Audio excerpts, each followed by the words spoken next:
Hey guys! Today we talked to John Steen, an energy healer and teacher. We chatted about trauma healing, John's experience as a previous federal employee, and of course, energy healing, and more. Lots more. I'm Lauren Leon. And I'm Frank. We are a married couple learning how to develop our own intuition. This is episode 60 of Clairvoyaging.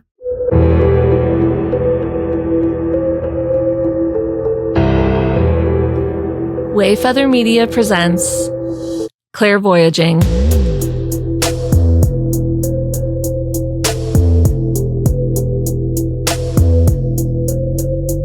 Let's post up, Lauren. We got a good one today. All right, let's go. I'm sorry. Frank just tickled my neck. You can't hear what's going on when the music's on. Oh my God. That was so shocking. It wasn't gentle. Hello, everyone. It wasn't gentle. Listen, it works on my 3-year-old. Yes. Why wouldn't it work on you? This is unfiltered. Frank tickled my neck. You like dove. I kind of Wolverine stabbed you. Yeah. But. Okay. Hi, everyone. Welcome to Clairvoyaging. Welcome to the show. I'm sorry. I'm sorry about him. Guys, I want to tell you, we've gotten some amazing emails from you lately. And I just want to say, as always, thank you. Thank you. For not only sharing your experience with us, but just reaching out to say hi. Yeah, every time awesome. we get emails, it's like, oh yeah, that's awesome. Yeah. It's great to hear that you like the podcast or that something is resonating. And I just wanted to bring that up and say thank you and keep it going. Yeah, it's very fun. Yeah. Write to us. Send us something stupid. I don't care. Send me a meme. I love memes. Why not? Yeah. Also, we love these like listener episodes that we're doing on Patreon. Mm. So if you're not a Patreon member, get in there. But also, if you just want to, like, I don't know, talk about your experience right now, just reach out. Yeah. We'll have you on the show. It doesn't have to be on the main feed. We can throw it on Patreon if you're not comfortable, but if you want it on the main feed, like, that's fine. Yeah. We want to hear from you. We want to hear all about it. So, yeah. So send us an email. And also clairvoyagingpodcast@gmail.com. That's the one. Mm. And on that note, if you have a suggestion for either a topic or a guest that, like, you know, maybe you've talked to a medium that you really trust and like, or an energy healer, tarot card reader, somebody that would be an interesting guest, please let us know. Yeah, who's out there changing your life? Yeah. We want to know what's going on. Yeah. What's made the big difference? What's given you the hashtag Great Awakening? Oh, you know what? I'll leave it. What's up? We want to know what's up. You know what? I don't have any other updates. So on that, we're just going to get to John Steen. Let me warn everybody. I'll give everybody a warning. I got a little update. What? Little update. We're changing the intro song, and I just don't want to shock anybody. It'll be, yeah. You know? It'll be a fun surprise when we release it. It'll be a fun surprise. You know, maybe next week. Let's hopefully. just say, yeah. Well, no promises. We'll see. Okay. But I reached out to the person that wrote the song originally. We had gotten it as a stock song. I know I write music. I didn't write this one. Sometimes you just got to outsource, right? Yeah. We found a good one. I found the person that wrote our original song, the one that you heard just now, and they were down to make an original that sounds very similar but is different. Yeah. And it's really cool. He sent me a draft of it today, and it slaps. Yes, it does. So that's pretty fun. Stay tuned. We want to be able to use the song for other things, and that's why Frank reached out, because we were like, we want to have like free reign. Yeah, we don't want like licensing issues and stuff. So yeah, but you're gonna like it. You won't be disappointed. Such a I nice promise. Guy, Simon or Simone. I'm not sure. Simon Lapine. And we might be butchering that, but go give him some business. He's a songwriter. He's a composer. Yeah. So yeah, cool dude. So now on to our episode. We talked to John Steen. John Steen. And I really enjoyed this episode. I really liked talking to him. You know, sometimes you just find the right person at the right time to have the right conversation with. Yeah. And with the state of things today, you know, the way things are going these days with, I don't know, maybe a little bit of fascism up and coming. Ooh, a little bit of something. Listen, this show's not a political show, obviously, but I've run into a little bit of an issue. And I know Lauren has too.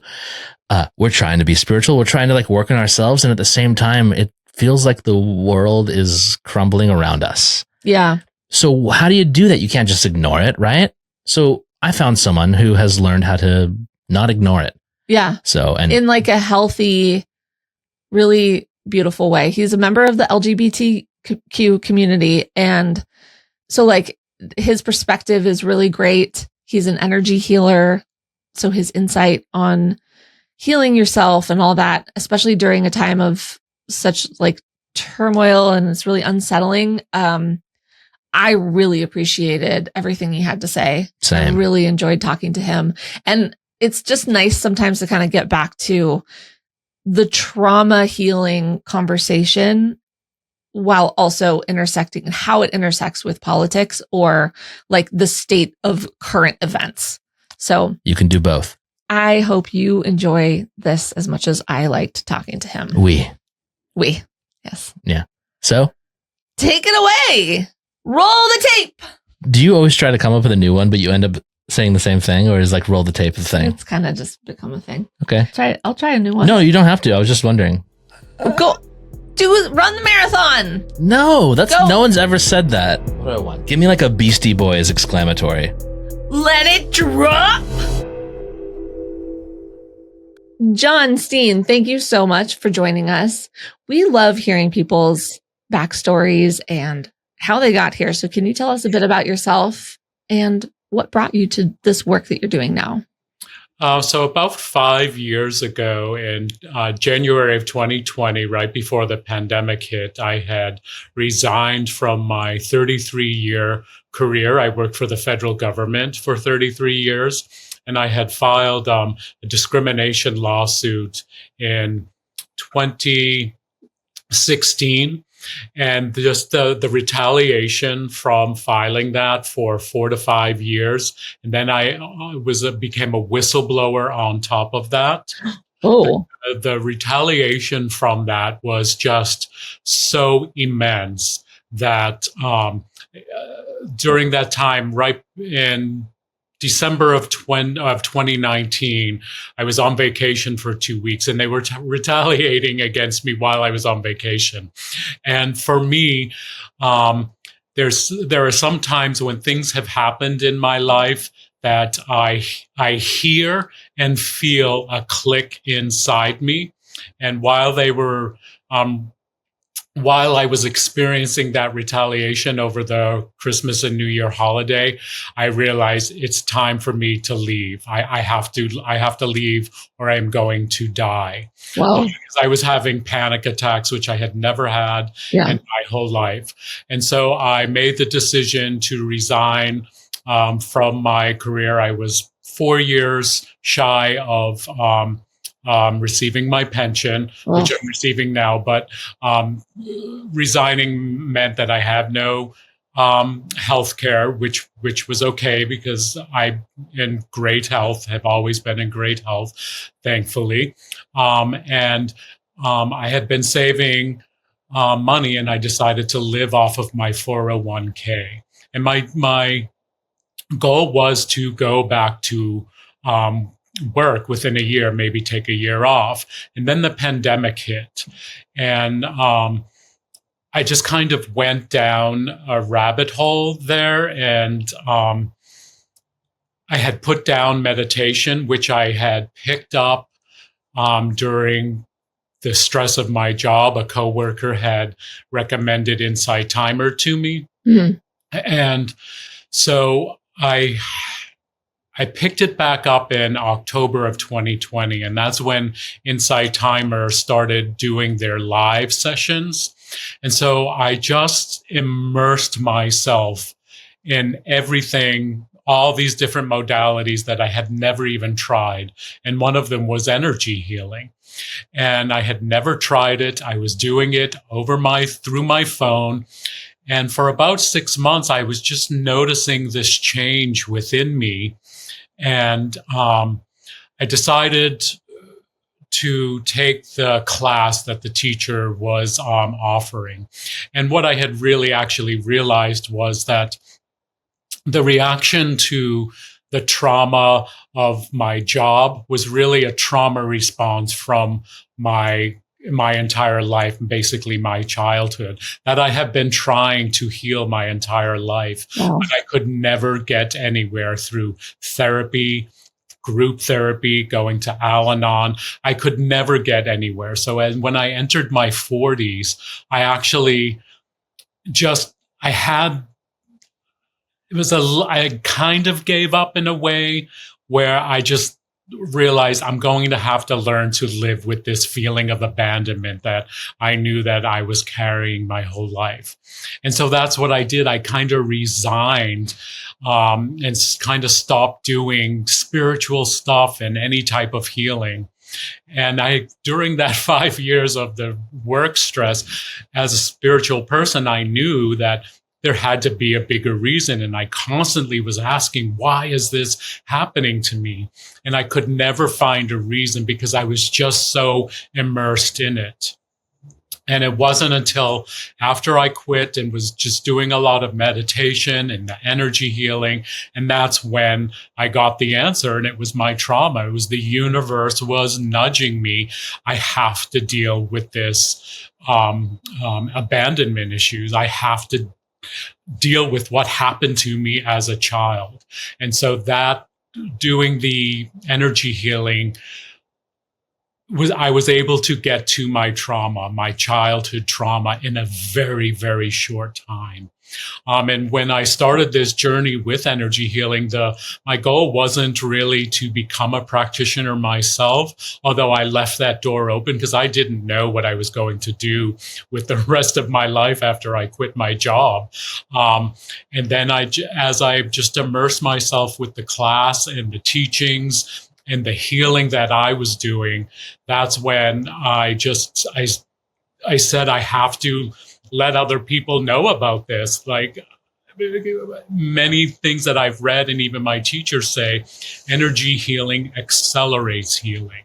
And I have experienced that myself. And the teaching that I'm doing, I'm a teacher on Insight Timer for a little over a year, and I'm seeing just amazing results from people. For the sessions that I lead. So it's just a really amazing healing modality that has just changed my life and changed the course and direction of my life. Okay. I love that. I can relate to that so much because I learned Reiki like over a year ago. And I mean, our listeners have heard me in the midst of like huge bursts of healing. And it's so incredible how it really does change. Like it's so different from therapy because you can talk about the problem all day, but there's something different about like getting in there energetically and like releasing it and letting it go and like just understanding like kind of the bigger picture. So I love that. That's really inspiring. Yeah. Let me ask you, obviously like traditional therapy versus doing your own internal trauma work. It's two different modalities, right? Of healing. And the thing I always avoided therapy because I'm not speaking poorly about therapy, but I've always avoided therapy because I'm very heady and I think about this stuff already. And I was always like, oh, well, there's nothing that anyone's going to tell me that I haven't thought of. And then when I was like, oh, I guess this is just the way I am. But then around the time I got around to like learning Reiki also, Lauren attuned me. And then I learned more about doing your own internal trauma work. It's like, oh, wait, I have a main line to these uncomfortable feelings and I don't need someone else to tell me, like to try and trigger me so that I can, get raw and start feeling it. So much of it is just like you have access to your own healing path already. Mm-hmm. So I don't know. I just wanted to hear a little bit more about how that worked out for you, like the realization of after so much time, like that you can do it yourself. That has been my journey, right? That for energy healing, my journey with it creates the space within my energy field, my system, my body. And what was happening is there were triggers that were occurring in my life and they were with my friends. And what I did is I followed those triggers anytime something happened, and that was able to get me to the trauma, to my pain with my parents. My mom was an alcoholic growing up. So that was a big source of my trauma. And she drank while she was pregnant with all three kids. I'm the oldest of three. So my first journey with the energy healing was actually doing some womb healing. Mm-hmm. Which is very, very deep work. Because most people, I mean, we can say, like, you can hear someone talk about that and it's like, oh, the mother drank when she was pregnant, right? We can all vision like, oh, that's horrible. That's not, yeah. The child is going to grow up. There can be some cognitive problems maybe in their brain, right? In an adult. And yes, I've experienced all that. But we all have stuff in the womb. We are all affected by the energy of whatever the mom was experiencing and feeling herself in her own wounds. If that's how it's kind of all passed down in a way, that generational trauma. And then how her spouse or partner is treating her, right? How she's feeling and receiving that. So we all have that womb stuff going on within us. But some of us, it is a little deeper. So that's where it went for me. Started was going in to do some womb healing. Can you? I don't think we've encountered that term before. Womb healing. Can you tell us what that is? There are things that with the modality that I use with field dynamics, it's a three. Most of we call them protocols, and they're 60 minutes. But if I work with clients or groups, I would do 45 minutes to 50 minutes. And there's this 3-hour protocol that we do for womb healing. And it's kind of called energetic recapitulation. And it's about going back and being in the womb. And it's about going back when you're,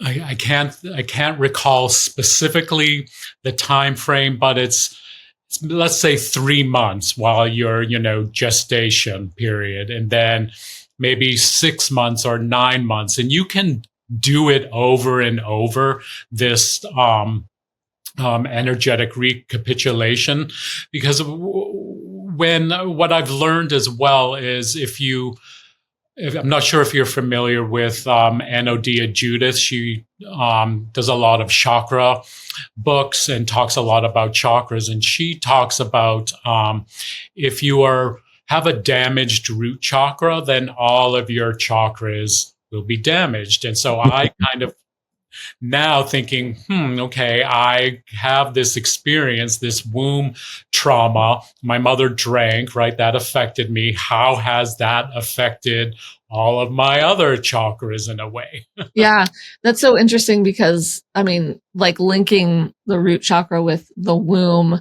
the root chakra is responsible for like safety, security, belonging. And if you're like going back into doing womb healing and you maybe didn't even realize, obviously, consciously, that you weren't feeling safe or secure because of the like energetic stuff going on. That's so interesting. Yeah. For me, I wrote a blog about it too, is I could just picture me as a fetus and being fed alcohol and trying to escape and get out of there. Oh, wow. Like my little arms and legs, just reacting to that alcohol in my system. Yeah. Oh my gosh. So excuse me. So you kind of, are you envisioning this in a meditative state, or are you actually what's the actual process? That didn't happen in a meditative state for me. That was just my thoughts and feelings about what was happening in the womb. But the thing that happened for me, my whole life, I always wondered where and how my abandonment issues, where they started. Was it because this happened at 5 years old, or this happened at 6 years old? It was very, very traumatic childhood. And once I allowed myself to say, oh, this started in the womb because my mother drank. Yeah. Everything opened up for me around that. Like I burst into tears and like was able to go to that and feel the trauma in a way. Like, yes, this is where it started for me. Wow. Yeah, so I mean, that makes sense. That trauma, it releases blocks in our system. Yeah. Can you say what the energy modality is? Yeah, my teachers, they created their own modality. They're called field dynamics healing, energy field dynamics. And I found them on Insight Timer. They're amazing teachers, and the modality is very, very strong and very potent. And it's worked wonders for me, now that I'm teaching it and have clients and, teach on Insight Timer. I'm seeing amazing experiences with people, doing it collectively in groups. That feels like my more specialty. Yeah. Oh, that's so cool. Why don't I have Insight Timer? We interviewed another teacher from Insight Timer, Latanya Hill, and she was so awesome, and you're already so awesome. Like, I need to get on this thing right now. This is like a commercial. Insight Hill. I did write Insight Hill. I shouldn't be downloading apps in the middle of a podcast anyway, so I'll do that later. I've used Insight. That's how I found it. I know. Insight Timer is great. I guess my question now, if it's not too personal, is like, how is your root chakra damage from before you did your womb healing? How is that? I don't know. How was history repeating essentially with your friends and stuff? What was triggering for you? It was my codependency and people pleasing. Got it. Yeah. Seeking external validation. Got it. Through this experience that I've been through this past 4+ years of this healing part of my journey, I've always, I grew up in Massachusetts, Boston, and I moved to San Francisco in 1988. And so I created and formed my own family, right? God, I just forgot the term that we always. Your chosen family. My chosen family. Yeah. So I had friends, 20, 30 years of friends, and most of them are all gone now. I have lost so many of my friends in this journey. Yeah. I was actually surprised by that because I did feel secure in my relationships with my friends because they lasted so long, but I was holding on so tight and I was people pleasing and codependent with every single person. And that's all root chakra stuff. Yeah. And for me, it's the safety and security, right? I'm seeking their validation. I'm trying to get that safety and security by seeking the validation. And then fear. Fear is such a big thing for me in my life. And that's all root chakra stuff as well. That's the shadow of the root chakra is fear. So that all really worked. just like kind of put me in a rabbit hole in a way, It was very hard losing all those friends, but I have to say it needed to happen. And I can go inside and feel like this is what actually needed to happen for me to grow and level up and move to the next level or ascend up in a way. Yeah. How did they handle that? I didn't really talk about what I was going through in a way with the energy healing. I would speak a little bit about it, but there wasn't much curiosity. And because I had no boundaries either. And so once I started asserting my boundaries and asserting myself, that's when the conflicts came. Was it like a natural separation then? Like you just divided over time, or were you like, I can't hang out with you because I have codependency? Yeah, it was like this feels toxic. Both. It was all of it. Yeah. Because I have actually gone figuring out like, my mom was a narcissist. Well, look, here's a bunch of friends that I can see narcissistic tendencies, right? Like how I attracted that because I'm so used to that. Yeah. That unhealed part, if you have so much unhealed trauma, your body seeks what it knows. Also, and then- narcissists find you. Right. Yeah. If you're, I mean, a narcissist wants to hang out with a people pleaser because they're going to do everything they want you to do. And your fear of abandonment keeps you in that relationship because you're so worried that whatever you're going to do is going to, I feel this a lot. I'm so worried that like upsetting someone is going to, the ultimate what if in conflict for me is always, they're not going to be friends with me anymore. I'll never talk to them again because they don't like me or don't want me around or whatever. And so you kind of keep perpetuating that cycle and seeking out people that'll keep feeding that monster. 100%. Yes. Yeah. Wow. And did you find that like your work experience was also mirroring that like relationship? Oh, absolutely. I actually had realized that 20 years before, when I first had around 2000, I had a problem at my job because I stayed at this one agency for 28 years. And I had also filed a discrimination lawsuit. And I realized at that time, me staying with the federal government, because you pretty much have to murder someone to get fired from the federal government. And until now. until now.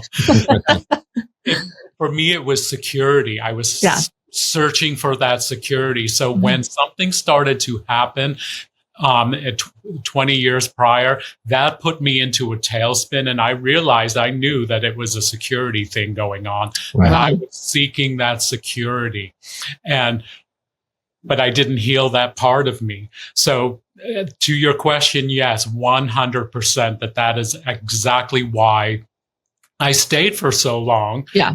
Well, right, being treated the way I was being treated instead of asserting myself and saying, I'm getting out of here. I deserve better than this. Yeah. That because it was secure for me. Yeah. I feel like a lot of people can relate to staying in a job that's not right for you, but it's safe. Oh, yeah. Hi. Yep. A lot of people can relate to also staying in like a relationship because it's safe, even though hi. Even though not you. I know. I hope. Jeez. I've been in this way too long. Wow, this is a really weird way to tell me, babe. No, but I was in a job that wasn't right for me, toxic, like, but felt safe because it was like, well paying, like it paid well, all that. And then a relationship that was like, I don't think this is the right one, but safety. But I think that's a really relatable thing because also, again, that fear of what does this, the fear of not having that safety feels a little bit worse than like, well, I know this, even if it's a little off. Yes. The fear keeps you stuck. 100%. Yeah. And it's something that I still constantly work with around is fear. There is this teacher on Insight Timer who talks about fear, and it really struck me. Fear keeps you stuck in your ego. It keeps that focus on yourself, right? Yeah. And like, that's a great way to look at it, right? Yeah. I'm stuck in my ego self. Yeah. Oh my gosh. This does not matter, but out of curiosity, which agency was it? I work for... Just to be clear, I have cosmic level clearance, so like your secrets are safe with me. Okay. I worked for the Drug Enforcement Administration. Oh, wow. Yeah. Okay. Yeah. And I've never mentioned what my whistleblowing is in public, and I don't feel comfortable still doing that. But Totally fine. That's fine. cover up going on, it was never cleared, and it's pretty drastic. It's pretty bad. Just saying that. Yeah, I mean, Wow. That's a big. I think we can all assume. Yeah. We can all assume what's allowed to happen, and that's like that kind of stuff is insane. Speaking of not being happy with the government, there's a lot going on these days. Yeah. For anybody who's listening to this in the future, today is February 5th, 2025, and shit's gone sideways. And, personally, John, I saw you, was it on Instagram? Yeah. I saw a video you put on Instagram where you were talking about how you can struggle with being a spiritual person, trying to be like someone who's living in high vibes and like trying to be the change you want to see in the world. But then how do you interact with a world that's not doing the thing that it should be doing, right, or respecting people and human life?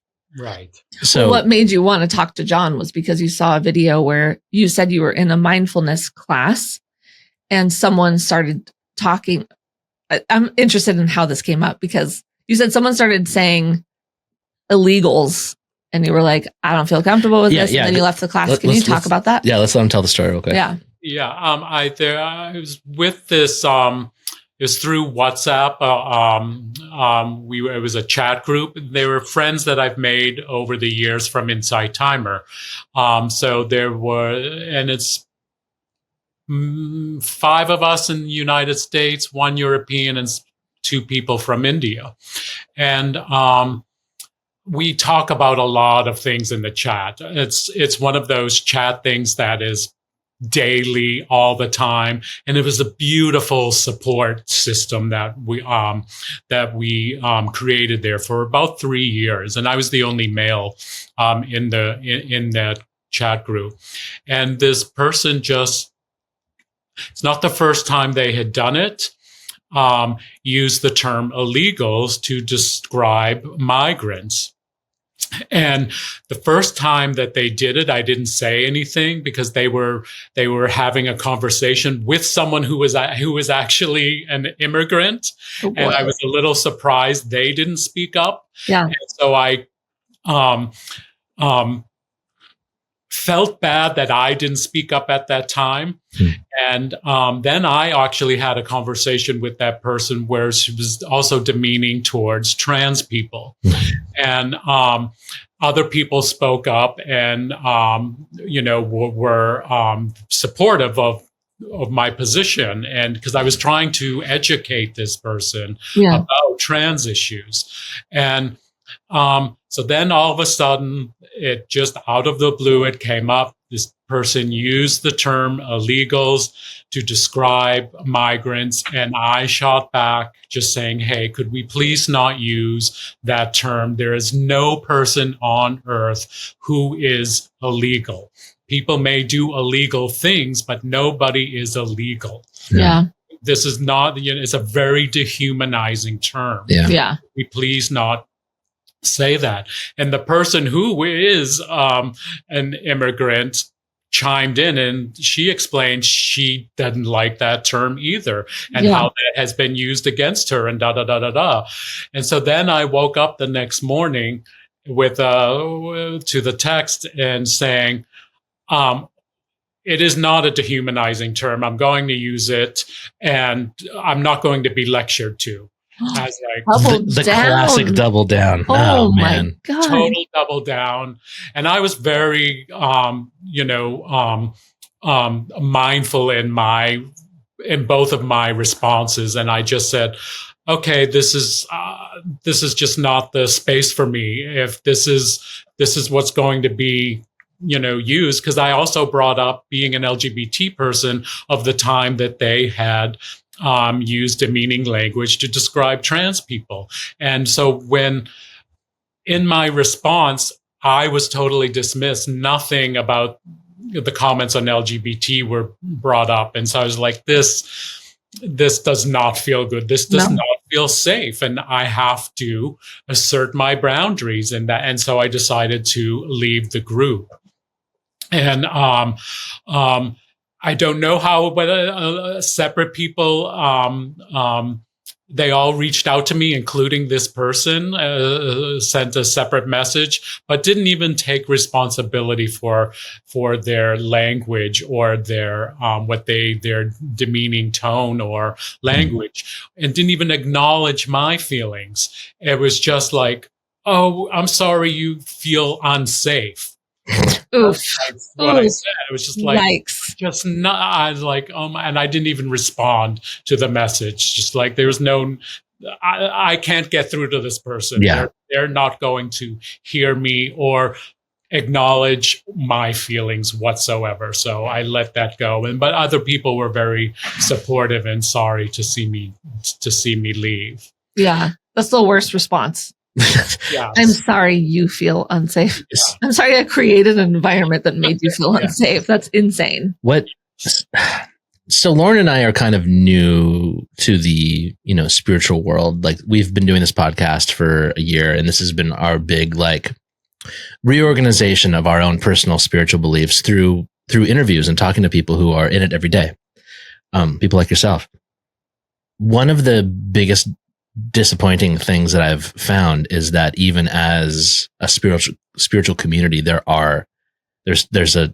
almost a subset of a toxic spirituality that resembles, I don't even know. It's exactly what you ran into. It's like, how do you believe in healing and energetic, and I think what you described as like the freedom to exist in the spiritual world, which is what the spiritual world is, and then also be comfortable with being demeaning? Is what's happening? What is this? Those two things there. I mean, I have to say it's manipulation, right? Because if your words and actions aren't matching, that's manipulation. Mm-hmm. And refusing to take responsibility or be held accountable for it, that's gaslighting. Yeah. So that's what I'm seeing going on there. I don't know. I feel like there's some false spirituality also. There's people who are like, I'm going to get in a group of people and we're going to dress in white dresses and use oil and vote for RFK. and we're holistic, and we don't, it's that over the top, but it's like, well, it's ego infused spirituality, and it's gatekeeping for other people, and it feels false, and they're the woo woo people sometimes. Well, we're the woo woo people. I know this too. sounds judgy, yeah, but it feels inauthentic. Well, it's gatekeeping. It's setting up a hierarchy. You need them to do it. And because it's feeding their ego, they also let you know, here's the new rules. And also, I don't like illegals, something like that, where it's like they're just making up stuff. Yeah. It's not true. There's true elements to it, and that makes it even more dangerous. I think that's why it's so disappointing. Yeah. Is if you're presenting yourself under the guise of like open-mindedness and spirituality, and like everyone has the right to exist. And love and compassion and all those things, but you're not showing that. Yeah. It's dangerous because people who are ready for a spiritual journey, a real one, like might find those people first and just get stuck in an entirely different system of inauthenticity of toxic behavior. Yes. That scares the crap out of me. I found them in 2020 when we're all locked down, when you found Insight Timer. Yeah. I found the people who were very into like QAnon and like deep conspiracies. And I was like, what? And initially I was like, Lauren, look how funny this is. And then it started to not be funny because I realized how many of them there were and how they were also very ingrained into this new age spirituality. And they're still out there. Yeah, there is an intersection where there's like the kind of nutso like QAnon type, and then the spiritual, like, wait, but I've been red pilled or whatever. It's not quite a spiritual awakening, if you're just buying into like every conspiracy possible. And that's the other thing is they hijacked all the terms like spiritual awakening and all these things. You type in spiritual awakening, it's going to be 50-50 on whatever platform you're on. Some of those people are going to be dangerous. Right. And it's horrifying to me. And then they've taken, like, I like to use the term God to use higher source, higher power, infinite spirit, all different terms. I still use God. And they've like hijacked the term God. Yeah. Well, Yeah. that you have to be a right winger Christian, you know. Yeah. Yes. 100%. Yeah. It's disappointing. It's disappointing and dangerous. Under the current circumstances that we're in, which, you know, there's a lot of uncomfortable feelings that are coming up. For me, I grew up, my audience is tired of hearing this, but I'm going to say it again. I grew up like playing in punk bands and stuff. Granted, we were like suburban punk, so it was mostly like complaining about your parents and your teachers and stuff like that. But, you know, now as an adult, you know, my parents are my friends, and I don't like the government now. So You never did. I never did. But like, you know, I'm in a situation now, and I think a lot of people are, where if you are focused on your own spiritual journey and trying to heal and become a better version of yourself, you have two options, and it's to like continue trying to engage in the world and deal with difficult emotions, or turn off the news and disengage entirely. And if you decide to engage, it can start it's road bumps in your spiritual journey if you don't know how to handle it correctly. And if you disengage, your spiritual journey is false, in my opinion, because part of your existence is you need to participate in society. Yes. So what the hell do we do, man? Like, I'm trying to be like exhibit high vibes and stuff, and like be the person that I want to be. But at the end of a long day, and I hear, you know, the baby T like say his terrible things, and I have a little bit of rage in my heart, and I don't know how to process that. And I'm sure a lot of people don't. Do you have suggestions? After the election, I was going to do exactly what you were talking about. Like, I'm going to check out. I can't deal with this anymore. Like, let me turn this over. You know, as someone older, you know, let the younger gays handle this. Yeah. Like, if they can get off their phones, right? Like, I wanted to check out. I stopped watching news. I haven't gone back to the news. I'm a news junkie. My whole life I've been a news junkie. So what happened for me, I've had with all this time, I've had great bouts of creativity happen for me, right? So, and then I thought, well, how do I speak about this, my feelings? And just going quiet and going within in December really, really helped me. I'll take that time that, no, I can't. It's exactly what you said. That's not, if I disengage, that's not living the spiritual life, right? That's, I'm here on a journey, and dealing with what is in front of me is part of that journey, right? We're all part of a collective society. Yep, I think my soul wanted to come here at this time, right? Yeah. Okay, so now half of us are dealing with this, let's just say in America, even though it's happening all over the world. Sure, yeah. Right? So, okay, what are we doing now? What do we do? And I do think that I'm not sure if you're familiar with Lisa A. Romano. No. She's an amazing teacher.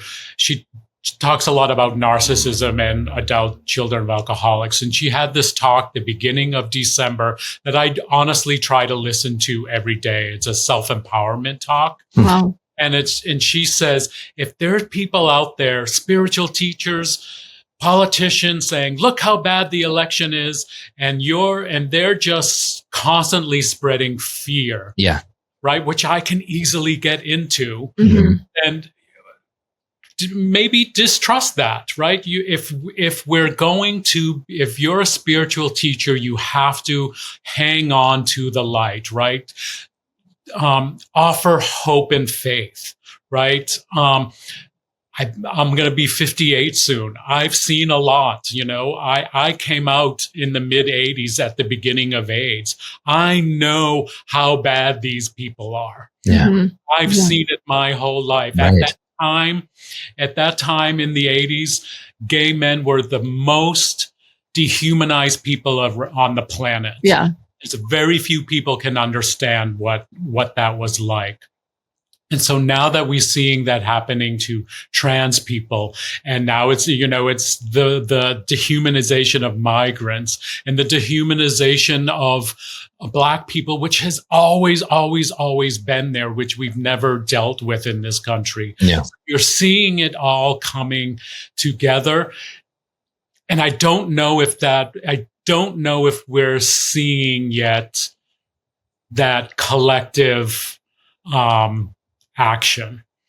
But I do think we have to stay focused on the light, because if we go dark and be all negative and in the dark, that's not going to work either, right?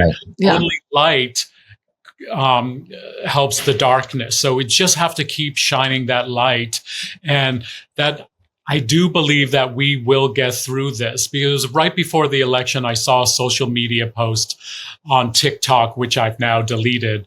But this minister, I forget where he is, it's on my Instagram, but he was talking about something right now is trying to be born, and it's not as loud and as fearful and dark as what is dying, right? Something right now is dying, and something is waiting to be born. And that's what I'm holding my hope on.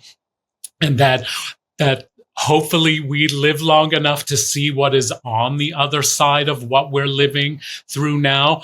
But I think that we have to face what's in front of us right here, right now, today. So we can't go to the future. There's no bus taking us there.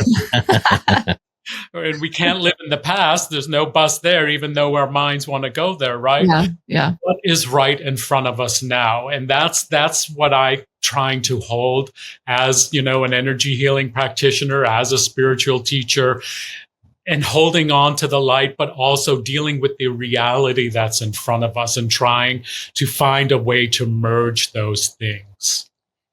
If that makes sense. It does. Yeah. Something that I wrote down while you were talking, because you inspired me to write it down, was that, some of the fearful things, we can't ignore that they're happening, but fear without a sense of empowerment of what to do about it is just half of the story. It's half of the journey, right? Mm-hmm. So, I suppose the best antidote to any of the negative emotions that you're having in the current events are to find things that empower you, and I suppose any type of in a world where in a country in the moment where they're trying to take things away from you, finding your own sense of empowerment, however that might look, is a way to fight back, and is a way to remember that you belong, you should be here. Yes, I mean, because you see so many people, spiritual teachers, just everyday people, don't obey in advance, right? Yeah. Joy is still spread joy, still have a life, right? We can still have joy and love and all those things, because that's what they don't like. They don't want to see us happy, because I think that's why we're in that state as well. I have a theory on that it's that we're in this state because of social media, in a way, because what you've seen in the birth of social media in the last 15 years, and everyone having phones, right? We're seeing Black people have told us for centuries how they are policed differently, right? Yes. Yeah. Right. George Floyd, we saw that on video, right? Right. Mhm. Social media, you see LGBT LGBT people sharing what we've gone through. Black people are sharing it. Women are sharing it now, right? Sharing their story with the whole Me Too movement. Mm-hmm. Now their bodily autonomy being, right? So collectively, society is seeing that marginalized people aren't living the way everyone else is living in a way, right? So we're showing you that on social media, the marginalized people. And I think the ruling class, the wealth class, like, oh no, we can't have that because, right, if history shows us in Germany in the early 30s, Germany, Berlin was the most progressive society in the world. And what happened, right? Yeah. So now we're seeing that the progressive, you're seeing evolution happening. You can't stop evolution. Right. That's why I think was what's happening with the trans community. It's evolution. It's always been there, but it's just coming into people's minds, and people can't handle that. It's just too much. They can't understand what someone who is intersex, right? Or why would someone want to change their genitalia? They don't understand what other people feel inside. They're only experiencing what they feel inside with them. Yeah. No, 100%. Sorry, I just want to go back to I really like it's such an interesting concept about like fear being louder than hope. Like I was just boiling it down to what you were saying, but that's my takeaway is that so many people like it's like this collective unhealed trauma, exactly what we were talking about earlier. Sometimes that's so much louder and more powerful, like energetically keeping us all stuck than choosing to like have hope or go and, live in the light and in love and all that. It's a really interesting way to think about it. Yeah. And that's the greatest thing that anyone can do, right? So we're in this time and you're feeling something, right? After the election, that really triggered my fight or flight and my safety and security. I've really looked into, should I flee this country, right? That really triggered me. So if those things are triggering you, look in to find out why. Follow those triggers, and that could be a space of healing for you. And if you heal something, you heal the collective, right? So use this time to see, why is this triggering me in a way to do your own personal healing? Because the more people do that heals the collective. Right. I love that. I've been feeling like a little more like I get sensitive to sadness or collective like fear and hold hopelessness. On a minute. I'm gonna be honest with everybody for a minute. It's not uncommon these days to walk into my family room and see Lauren draped over the couch in like a woe is me position. Like like a damsel. And I'm like, hey, what's happened? I'm like, hey, I'm sorry I told you about the news today. But yeah, like fully. Frank gets pissed. I get sad. And I think that's great advice to think about to heal more in myself, because there's clearly something that's triggering me regarding safety or security or just fear. Or the sadness. What is why are you getting sad? Yeah. Yeah. Like we can't control how anybody else thinks or feels except for ourselves, right? Yeah. I want everyone to I want to shake everyone and say, wake up, but I can't, right? That's my own control, right? Yeah. I can only control me and my responses, my reactions. Yeah. That's great, John. Thank you. To make it sound like this entire interview was on purpose, It was something that I noted when you said specifically don't obey in advance. I know that's a line out of the On Tyranny book, huh? Yeah. Not obeying in advance, to relaying that to like your personal journey. You know, when you succumb to the damage done or the unhealed element of like your root chakra, you're really just falling into line with people who know how to exploit that. Yes. And like, and you're an inspiration because you did the right thing after, 30 something years and figured out how you needed to work within the system to be yourself. Mm-hmm. And I don't know, I guess maybe I'm proposing that anybody who's having deep issues regarding security about what's going on in the world right now, personal security and feeling safe, it might be beneficial to do some root chakra work and use that as a source of your own personal empowerment. Make sure that you know that you feel safe, or put yourself in an environment that makes you safe. Get out of an environment that makes you feel unsafe. Start doing that work and then start being yourself. Yes. I'm not a therapist. No, but that's inspiring me. Like to do some root chakra like exercises or like extra stuff to help like keep that root chakra more clear. I think it's important and healed. And where are those spaces, right? Families, right. Jobs, maybe friendships, right? Mm-hmm. Where are those places that you don't feel safe, that you're maybe seeking that external validation to feel safe? Right. Right. And I'll also throw in there, it can also be a point of protest. If you find yourself in an environment that makes you not feel safe, that environment might be part of the problem of what's going on right now. By removing yourself from it, you are doing a silent act, but a powerful act of protest, because you are not giving them your power anymore. You're taking it away for yourself and for the people who need it the most right now. Yeah, remove yourself from the chat.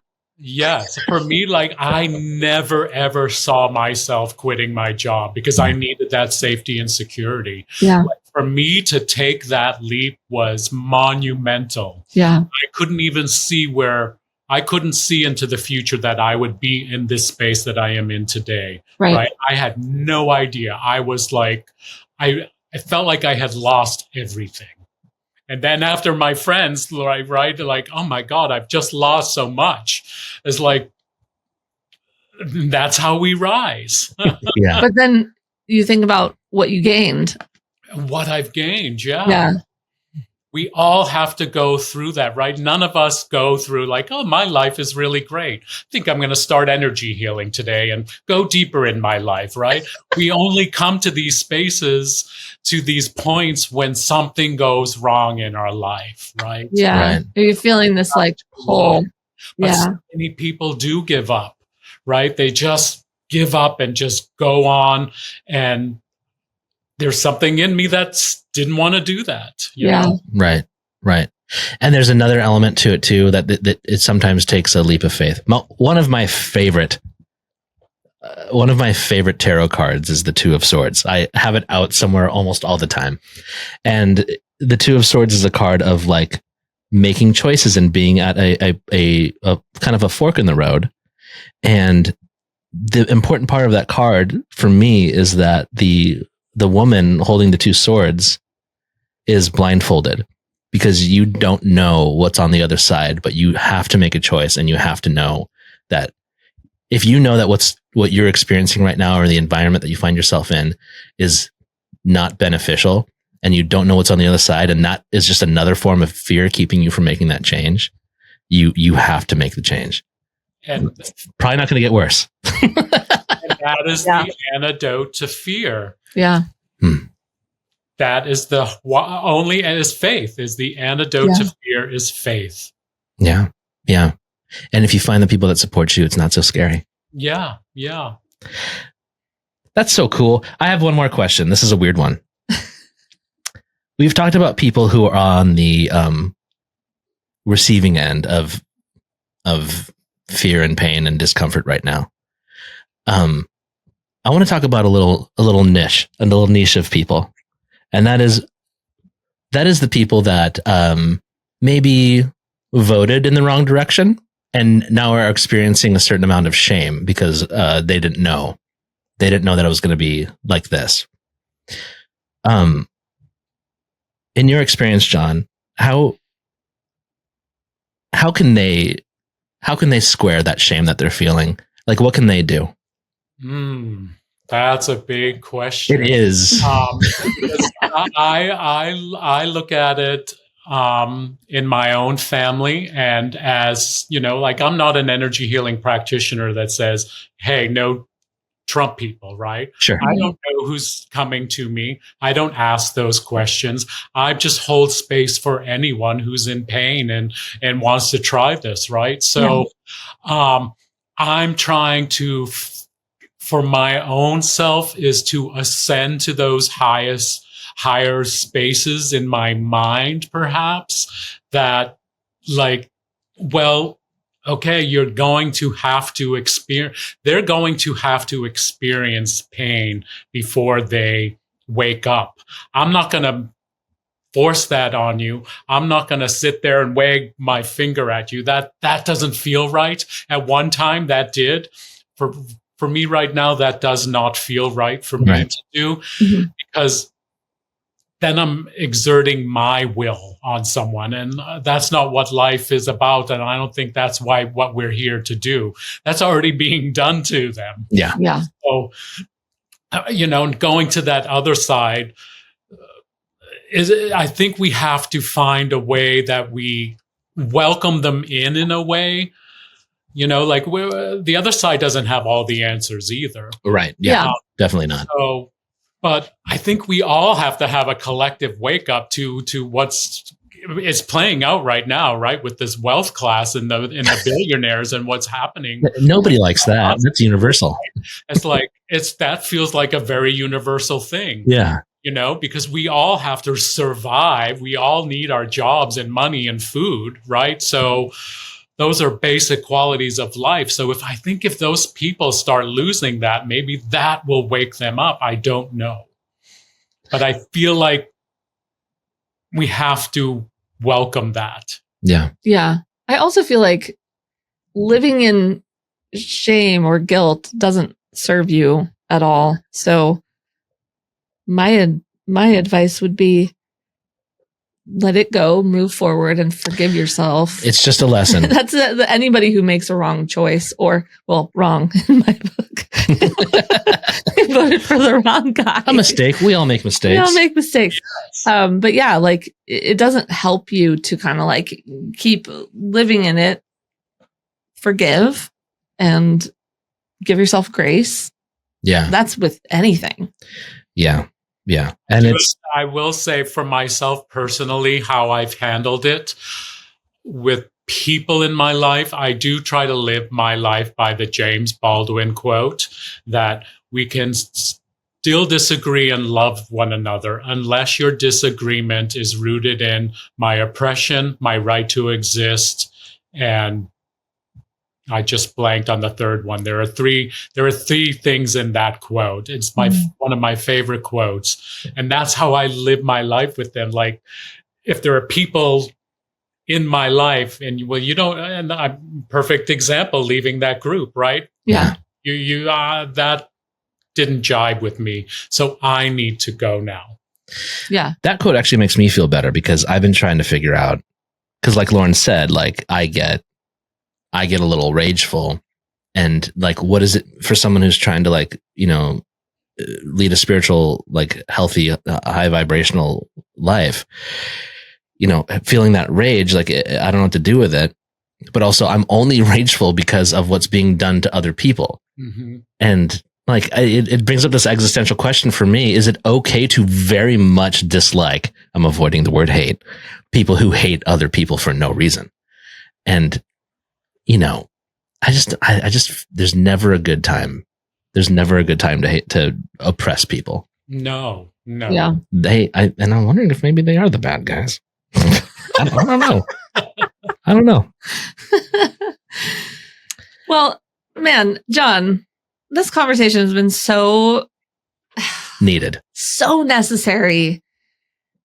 I think, yeah, like for, especially, I mean, for me personally, I'm like, oh, this has been really helpful. Just thinking about like fear and trauma and how the current current events are impacting just me and like my well-being. Mm-hmm. And I really appreciate your insight.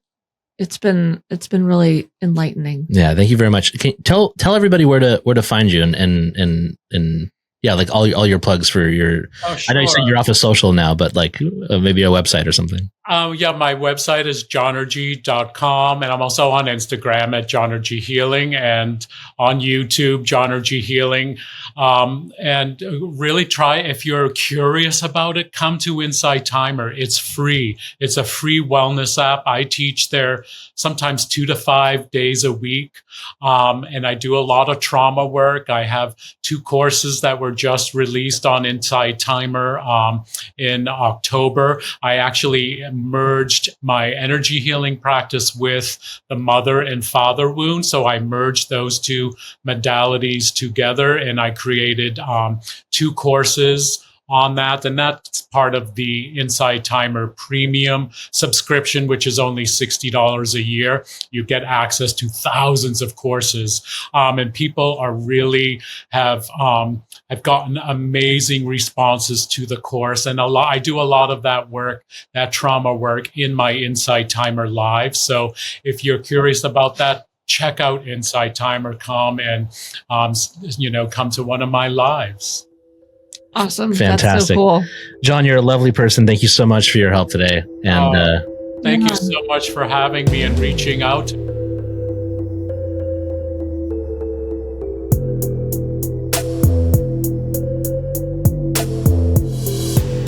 thank you for listening.